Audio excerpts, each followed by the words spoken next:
Hi all, welcome to our channel. അപ്പോൾ ഇന്ന് ഞാൻ ഷെയർ ചെയ്യാൻ പോകുന്ന വീഡിയോ നമ്മുടെ കോഴിക്കോട് എക്സ്പ്ലോറിംഗ് ആണ് കേട്ടോ.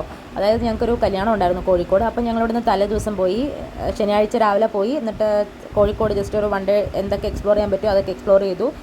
അന്ന് വൈകുന്നേരവും പിറ്റേ ദിവസവും രാവിലെ ആയിട്ട് ഞങ്ങൾ ആ കല്യാണം കൂടി. അത് കഴിഞ്ഞിട്ട് ഉച്ചയായപ്പോൾ അവിടെ നിന്ന് തിരിച്ചു പോകുന്നത്. അപ്പോൾ അങ്ങനെയായിരുന്നു ഞങ്ങൾ പോയത്. അപ്പോൾ കോഴിക്കോട് പോകാനായിട്ട് ഞങ്ങൾ ഓപ്റ്റ് ചെയ്തത് ട്രെയിനായിരുന്നു. അപ്പോൾ ഞങ്ങളിവിടെ തൃപ്പൂണിത്തുറയിൽ നിന്ന് രാവിലെ മെട്രോയ്ക്ക് പോയി എറണാകുളത്ത് ഇറങ്ങി. അവിടെ നിന്ന് ജനശതാബ്ദി 9:30 അങ്ങനെ ഉച്ചയ്ക്ക് നമ്മൾ കോഴിക്കോട് എത്തി. അപ്പോൾ ആദ്യം ഞാൻ കാണിച്ച വീഡിയോയിൽ കണ്ടത് നമ്മുടെ തൃപ്പൂണിത്തുറ ടെർമിനലിലെ മെട്രോ സ്റ്റേഷൻ്റെ വീഡിയോ ആയിരുന്നു കേട്ടോ. അതിൻ്റെ ഉള്ളിൽ നല്ല ഭംഗിയുള്ള നമ്മുടെ സ്റ്റാച്യൂസൊക്കെ ഉണ്ടായിരുന്നു, നമ്മുടെ കേരളത്തിൻ്റെ തനതായ ശില്പരൂപങ്ങളൊക്കെ ആയിട്ട്. അപ്പോൾ അത് കഴിഞ്ഞ് പിന്നെ ഞങ്ങൾ നല്ല തിരക്കായിരുന്നു. ഉച്ചയ്ക്ക് അവിടെ ചെല്ലുമ്പോൾ റെയിൽവേ സ്റ്റേഷനിൽ ഇറങ്ങി നമ്മൾ റഹ്മത്ത് ബിരിയാണി കഴിക്കാൻ വേണ്ടി മാത്രമായിട്ട് പോയി. ആ വീഡിയോ എനിക്ക് എടുക്കാൻ പറ്റില്ല, അത് ഞാൻ സ്കിപ്പ് ചെയ്തു. നല്ല തിരക്കായിട്ട് ഒത്തിരി നേരം ക്യൂ നിൽക്കേണ്ടതൊക്കെ വന്നു കേട്ടോ. കാരണം എനിക്ക് തോന്നുന്നു സാറ്റർഡേ സൺഡേസ് അവിടെ ആ ഷോപ്പിൽ അവിടെയുള്ള എല്ലാവരും കഴിക്കാൻ വരുന്നുണ്ടെന്ന് തോന്നുന്നു. നല്ല തിരക്കായിട്ട് ആൾക്കാരുടെ എണ്ണം വെച്ചിട്ട് സീറ്റ് ഒഴിവുള്ള അനുസരിച്ചൊക്കെ എത്തിക്കൊണ്ടിരുന്നത്. അപ്പോൾ നമുക്ക് അതിൻ്റെ വീഡിയോ എടുക്കാൻ പറ്റില്ല, വെച്ചിരുന്ന് കൊടലി കരിയായിരുന്നു. പിന്നെ ആൾക്കാരുടെ തിക്കും തിരക്കും കാരണം ഒന്നും ചെയ്യാൻ പറ്റില്ല. പക്ഷേ ഒരു കാര്യം പറഞ്ഞാലും നല്ല അടിപൊളി ബിരിയാണി ആയിരുന്നു കേട്ടോ. സൂപ്പർ ടേസ്റ്റിൽ നല്ല ബിരിയാണി ആയിരുന്നു. നമ്മളവിടെ നിന്ന് ചിക്കൻ ബിരിയാണിയും ഗീ റൈസും അങ്ങനെ കുറച്ച് ഐറ്റംസൊക്കെ ആയിട്ട് കഴിച്ചു. നല്ല ടേസ്റ്റ് ഉണ്ടായിരുന്നു. പിന്നെ നമ്മൾ നേരെ പോയത് മിഠായി തെരുവിലേക്കാണ്.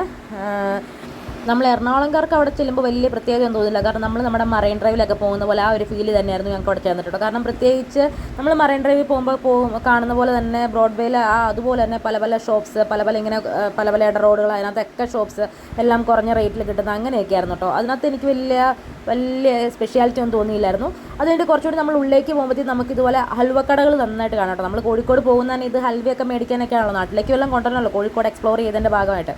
അപ്പോൾ ഞങ്ങളങ്ങനെ നടന്ന് ലാസ്റ്റുള്ള കടകളിലൊക്കെ പോയിട്ട് ഹൽവകളുടെയൊക്കെ വില ചോദിച്ച് അവിടെ നിന്ന് നമ്മൾ 1, 2, 3 കിലോയൊക്കെയായിട്ട് ഓരോരുത്തരും നമ്മൾ ഹൽവകളൊക്കെ മേടിച്ചു കേട്ടോ. പിന്നെ ഒരു ലക്ഷദ്വീപ് സ്വീറ്റൊക്കെ മേടിച്ചു. പക്ഷേ നല്ല തിരക്കായതുകൊണ്ടും ഇങ്ങനെ ലഗേജുകളൊക്കെ നമ്മളെന്ന് വെച്ചാൽ ഞങ്ങൾ ലഗേജുകളൊന്നും വെച്ചിട്ടുണ്ടായിരുന്നില്ല. അപ്പോൾ ഞങ്ങളുടെ ലഗേജുകളൊക്കെ ഉള്ളതുകൊണ്ട് എനിക്ക് അങ്ങനെ കുറേ വീഡിയോകളൊന്നും എടുക്കാൻ പറ്റിയില്ല. കുറേയൊക്കെ ഞാൻ സ്കിപ്പ് ചെയ്തു. അപ്പോൾ ജസ്റ്റ് ഇങ്ങനെ സാധനങ്ങളുടെയൊക്കെ വിലയൊക്കെ നോക്കി സാധനങ്ങളൊക്കെ ജസ്റ്റ് ഒന്ന് കണ്ട് ക്രിസ്മസിൻ്റെ തിരക്കൊക്കെ ആയിരുന്നു. അപ്പോൾ അതുകൊണ്ട് ഒത്തിരി ഐറ്റംസ് അങ്ങനെയും ഉണ്ടായിരുന്നു കേട്ടോ. ഈ വീഡിയോ ഞാൻ എടുത്തിട്ട് ഇപ്പോൾ 2 ആഴ്ചയായി. പക്ഷേ എനിക്ക് ഇപ്പോഴാണ് അത് വീഡിയോ അപ്ലോഡ് ചെയ്യാനുള്ള ടൈം കിട്ടിയത്, എഡിറ്റ് ചെയ്യാനുള്ള ടൈം കിട്ടി. അപ്പോൾ അങ്ങനെ എഡിറ്റ് ചെയ്തിട്ട് ഇപ്പോൾ ഇടാമെന്ന് വിചാരിച്ചു. പിന്നെ നമ്മൾ നേരെ പോയത് ബീച്ചിലായിരുന്നു, നമ്മുടെ കോഴിക്കോട് ബീച്ച്. അപ്പോൾ നമുക്ക് ഈ കോഴിക്കോട് ബീച്ചും കൂടി ജസ്റ്റ് ഒന്ന് എക്സ്പ്ലോർ ചെയ്ത് എല്ലാം ഒന്ന് കണ്ടിട്ട് കല്യാണ വീട്ടിലേക്ക് പോകാമെന്ന് വിചാരിച്ചു. അങ്ങനെയായിരുന്നു. അത് ഞാൻ പറഞ്ഞ ലഗേജൊക്കെ ഉണ്ട്. നമ്മൾ അങ്ങോട്ട് ചെന്നിട്ടില്ല, കല്യാണ വീട്ടിലേക്ക് എത്തിയിട്ടില്ല. ഇവിടെ നിന്ന് ഇനിയും ഒരു 1.5 മണിക്കൂറോളം ഉണ്ട്. നമുക്ക് തിരൂരാണ് കല്യാണം നടക്കുന്നത്, അപ്പോൾ അങ്ങോട്ടാണ് പോകേണ്ടത്. അപ്പോൾ നമ്മൾ കോഴിക്കോട് ബീച്ചിലൊക്കെ ഇറങ്ങി കുറച്ച് നേരം വെള്ളത്തിലൊക്കെ കളിച്ച്, എൻ്റെ മോനൊക്കെ ആദ്യമായിട്ട് ബീച്ച് കാണാനാണ്. അപ്പോൾ ബീച്ച് കണ്ടതിൻ്റെ ആ ഒരു ഭയങ്കര ഒരു എക്സൈറ്റ്മെൻ്റ് ഒക്കെ ഉണ്ടായിരുന്നു. അപ്പോൾ അവിടെയൊക്കെ ഇറങ്ങി കുറേ കക്കിയൊക്കെ പിറക്കി കുറേ ഫോട്ടോസൊക്കെ എടുത്ത് വെള്ളത്തിലൊക്കെ കുറേ നേരം കളിച്ച് അങ്ങനെ പിന്നെ നമുക്ക് ഇന്ന് വൈകുന്നേരം തന്നെ നേരിട്ട് നമ്മൾ കല്യാണ വീട്ടിലേക്ക് പോകണം. എന്നിട്ട് കല്യാണ വീട്ടിൽ വൈകുന്നേരം നമ്മുടെ കുറേ പരിപാടികളൊക്കെ ഉണ്ട്. അത് കഴിഞ്ഞിട്ട് പിന്നെ നാളെ രാവിലെയാണ് നമ്മുടെ കല്യാണം എന്ന് പറഞ്ഞത്. പക്ഷേ അതിനകത്ത് ഇവരുടെ കസ്റ്റമർ എനിക്ക് കറക്റ്റ് അറിയത്തില്ല. ആണുങ്ങൾ എന്ന് വെച്ചാൽ നമുക്ക് ഉണ്ടായിരുന്ന 2 കല്യാണമായിരുന്നു, ഒരു ചെക്കൻ്റെയും ഒരു പെണ്ണിൻ്റെ ആയിട്ട്. അതായത് ബ്രദറിൻ്റെ സിസ്റ്ററിൻ്റെ ഒരുമിച്ചായിരുന്നു കല്യാണം. അപ്പോൾ ബ്രദറിൻ്റെ കല്യാണത്തിന് വേണ്ടി ആണുങ്ങളൊക്കെ കൂടി പെണ്ണിനെ ഉറപ്പിക്കാൻ വേണ്ടി, കല്യാണം ഉറപ്പിച്ച് പെണ്ണിനെ കൂട്ടാൻ വേണ്ടി പോകുന്നു. പെണ്ണിൻ്റെ കല്യാണത്തിന് വേണ്ടി പെണ്ണുങ്ങളൊക്കെ കൂടി പോകുന്നു. അങ്ങനെ 2 ചടങ്ങുണ്ടായിരുന്നു. പക്ഷെ നമ്മൾ അവിടെ പോയില്ല കേട്ടോ, നമുക്ക് അതിനുള്ള സമയം കിട്ടില്ല. നമ്മൾ ഉറങ്ങിയിട്ട് ഫ്രഷ് ആയിട്ട് ഡയറക്റ്റ് നമ്മൾ ഓഡിറ്റോറിയത്തിലേക്ക് ചെന്നേ. അപ്പോൾ ജസ്റ്റ് ചെക്കൻ ഉണ്ടായിരുന്നു. പിന്നെ ഇതുപോലെ നമ്മുടെ കല്യാണം ഉറപ്പിച്ച പെണ്ണുമായിരുന്നു. അങ്ങനെ നമ്മളിവിടെ പെണ്ണിനും ചെക്കനെയും കണ്ടു. കല്യാണ പെണ്ണിനെയും, അതായത് ചെക്കൻ്റെ വധുവിനെയും പെണ്ണിൻ്റെ ചെക്കനെയും ഞങ്ങൾക്ക് കാണാൻ പറ്റിയില്ലായിരുന്നു. അങ്ങനെയായിരുന്നു കേട്ടോ. അപ്പം നമ്മൾ തലേ ദിവസം ചെന്ന് അവിടെ അവരുടെ വീട്ടിൽ നമ്മുടെ ഗാനമേളയും അങ്ങനെ കുറേ ഐറ്റംസും പാട്ടും അങ്ങനെയൊക്കെ ആയിരുന്നു. നമ്മൾ ഒപ്പനയൊന്നും കണ്ടില്ല കേട്ടോ. ഞാൻ ഒപ്പനയൊക്കെ എക്സ്പെക്റ്റ് ചെയ്തിരുന്നു, പക്ഷെ അതൊന്നും കണ്ടില്ല. അപ്പോൾ ഇങ്ങനെ പാട്ടുകളും ഡാൻസൊക്കെ ആയിട്ട് അങ്ങനെ കുറച്ച് ഐറ്റംസൊക്കെ കണ്ടു, ഒത്തിരി ആൾക്കാരൊക്കെ ആയിട്ട്. അപ്പോൾ അവിടെ ഞങ്ങൾ കുറച്ച് നേരം ഇരുന്ന് എല്ലാം കണ്ട് നെയ്ച്ചോറും ബിരിയാണിയൊക്കെ കഴിച്ച് പിന്നെ നമ്മൾ നേരെ റൂമിലേക്ക് വരുന്നു. നമുക്ക് റൂം എടുത്തിരുന്ന സ്ഥലത്തേക്ക് പോയി. എന്നിട്ട് പിന്നെ പിറ്റേ ദിവസം രാവിലെ ഇങ്ങനെ പ്ലാൻ ചെയ്തിരുന്നു കല്യാണത്തിന്, ഇങ്ങനെ ചെക്കൻ്റെ കൂടെയും പെണ്ണിൻ്റെ കൂടെയൊക്കെ പോകണം, നിക്കാഹ് എന്താണെന്നൊക്കെ അറിയണമെന്നൊക്കെ പ്ലാൻ ചെയ്തിരുന്നു. അപ്പോൾ കാണണം എന്നൊക്കെ വിചാരിച്ചിരുന്നു. പക്ഷേ ആർക്കും പോകാൻ പറ്റില്ല, ആരും പോയില്ല. ഞങ്ങളുടെ കൂട്ടത്തിൽ നിന്ന് ആകെ 2 പേര് മാത്രമേ പോയുള്ളൂ. അതിൻ്റെ വീഡിയോസ് ഒന്നും അങ്ങനെ കിട്ടിയില്ല കേട്ടോ. ജസ്റ്റ് ഒരു ഫോട്ടോസ് മാത്രമേ കിട്ടിയിരുന്നുള്ളൂ. 1, 2 ഫോട്ടോസ് ഇങ്ങനെ കൈ കൊടുക്കുന്നത്, ചെക്കന് പെണ്ണിൻ്റെ അച്ഛൻ കൈ കൊടുക്കുന്നത്, എന്തോ വാക്കുറപ്പിക്കുന്ന മൈക്കിലോട് എന്തോ പറയണം, അങ്ങനത്തെ ഫോട്ടോസൊക്കെ ആയിരുന്നു. അപ്പോൾ അതുകൊണ്ട് ഞാനത് എടുത്തില്ല. ഇതിന് സെൻറ്ററിൽ പാട്ട്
നീ തടിനാടൻ പാവാട പെണ്ണ്.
അപ്പോൾ നമ്മൾ രാവിലെ കല്യാണത്തിന് റെഡി വന്നപ്പോൾ എനിക്കൊരു സർപ്രൈസ് ഉണ്ടായിരുന്നു. ഇന്ന് എൻ്റെ ബർത്ത്ഡേ ആയിരുന്നു. അപ്പോൾ ജസ്റ്റ് കേക്കൊന്നും കിട്ടാത്തതുകൊണ്ട് അവർ കപ്പ് കേക്കൊക്കെ വെച്ച് എനിക്ക് സർപ്രൈസ് തരാൻ വേണ്ടി വന്നായിരുന്നു. അപ്പോൾ എല്ലാവർക്കും താങ്ക് യു സോ മച്ച് ഇങ്ങനെ ഒരു സർപ്രൈസ് എനിക്ക് വേണ്ടി തന്നതിന്.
അരിഞ്ചേട്ടൻ എന്ത് എവിടെ? അരിഞ്ചേട്ടനെ കാണുന്നില്ല. എവിടെ അരിഞ്ചേട്ട?